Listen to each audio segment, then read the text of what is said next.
Лидерите на Европската Унија со промовирање утописки илузии за обединета Европа го загубија контактот со нивните народи. Ова го оцени председателот на Европскиот совет Доналд Туск, додавајќи дека тие на ваков начин ризикуваат да загубат од популистите евроскептици кои се против Унијата.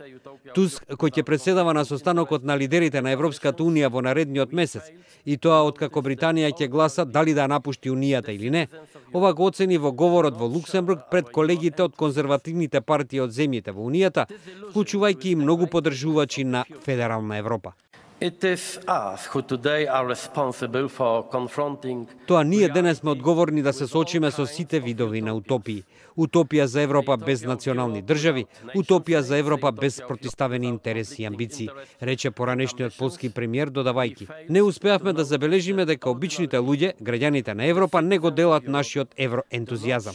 Разочарани од големите визии за иднината, тие бараат да се справиме со новата реалност, подобро отколку што тоа го правиме досега. Денес евроскептицизмот, па дури и европесимизмот стана алтернатива за овие илузии, додаде Туск. Голем дел од британската кампања за напуштање на Европската Унија на референдумот на 23 јуни е фокусиран врз стравувањето од поголема интеграција на сметка на националниот суверенитет. Ваквата загриженост е силна и во Полска, татковината на Туск, каде што неговата централно десничарска партија во минатата година ја загуби власта од десничарските евроскептични противници. Туск експлицитно не го спомна така наречениот Брекзит во неговиот говор во Луксембург.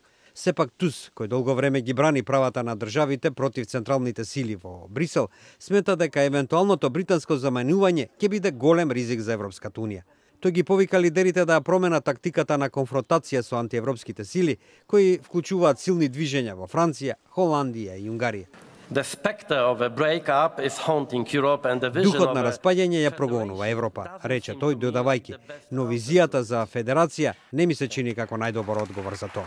Во меѓувреме во Британија политичките противници на 20 дена пред референдумот ја интензивира нивната кампања.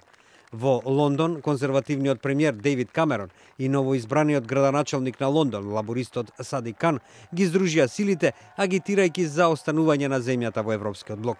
Последните истражувања на јавното мислење покажуваат дека за останување на Британија се околу 51% од испитаниците, што е за 5% повеќе од оние што сакаат Британија да излезе од Унијата.